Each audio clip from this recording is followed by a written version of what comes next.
Harvesting the world for Christ. Life is a brief mist with choices of eternal condemnation. James 4, verse 14. Whereas ye know not what shall be on the morrow. For what is your life?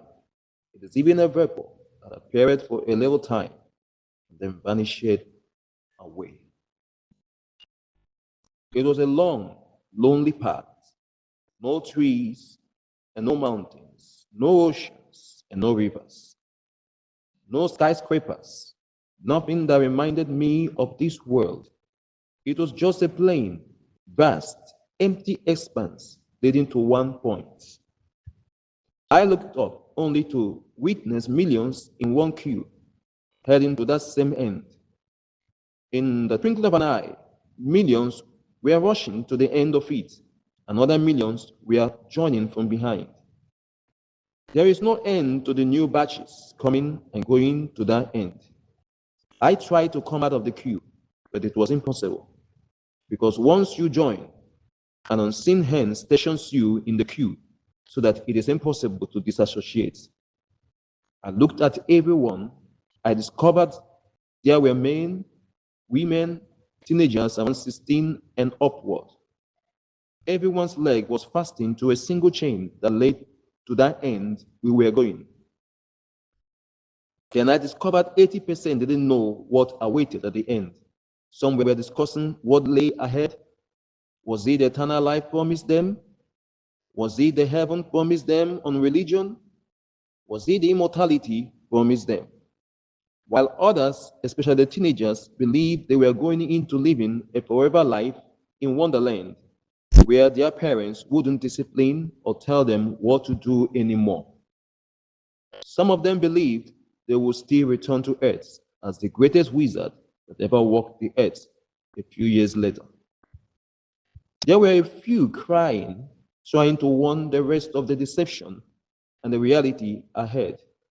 But their voices seemed faint in the midst of the heavy chatter that crowded the atmosphere. What lies ahead? Nobody here could tell, because those that met the end of it can never ever tell. Speedily men joined, and speedily men were gone to never return. You only get to know what awaits when you are at the end of the queue, and there is nothing you can do about it anymore, because there is no turning back and no warning to those behind you, because the moment it's your turn, it feels like you are the last person to enter. You won't be warning anyone behind you if you are the last. My turn came. What did I see? Two mighty gates swung open with an inscription carved upon it, ancient doors. And the mighty pit in front of me, whose depth was endless, thick darkness. The gates and the pits were oozing suffocating heat and smoke beyond description. An angel stood with a large book in his hands to ensure those whose names were written in it would enter to their destination, either by the pits or through the gates. And there stood demonic forms standing around to carry out the bids of the angel. Once you approach, the angel will open the book and mention your name, saying, confirm. Once the word confirm leaves its mouth, the demons will seize tightly their prisoner, waiting for the angel to read either pits or through the gates, before they proceed by the choice of entrance to take that prisoner to the eternal destination, to discover the truth, whether there is indeed Wonderland, returning back, promised pleasures, or not, awaiting. I wondered at the inscription on the gates. Then it just dawned on me. This is the gates the ancients have passed through to receive the due rewards. These gates are older than man. Then what came to mind is the story of the rich man and Lazarus in Luke 16, verse 19 to 31. There was a certain rich man which was clothed in purple and fine linen and fed sumptuously every day. And there was a certain beggar named Lazarus which was laid at his gate full of sores. And it came to pass that the beggar died and was carried by the angels into Abraham's bosom. The rich man also died and was buried. And in hell he lifted up his eyes, being in torments, And he cried and said, Father Abraham, have mercy on me. Son, remember that thou in thy lifetime received thy good things, but now he, Lazarus, is comforted, and thou art tormented. And beside all this, between us and you there is a great gulf fixed, so that they which would pass from hence to you cannot, neither can they pass to us that would come from thence. He said, therefore, I pray thee, therefore, Father, that thou wouldest send him to my father's house. For I have 5 brethren, that he may testify unto them, lest they also come into this place of torments. The rich man discovered the truth in hell, but it was too late.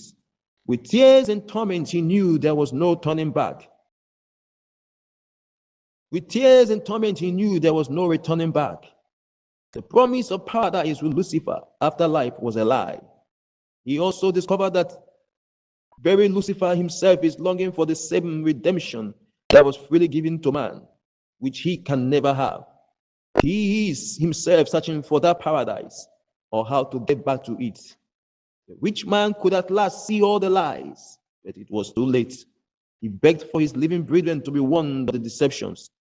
His anguish echoes through scriptures for all time as a warning to the living about the reality he just discovered. He begged for the saving of the souls of the living, the same opportunity he lost. But it doesn't grant him a moment of relief from the eternal torments.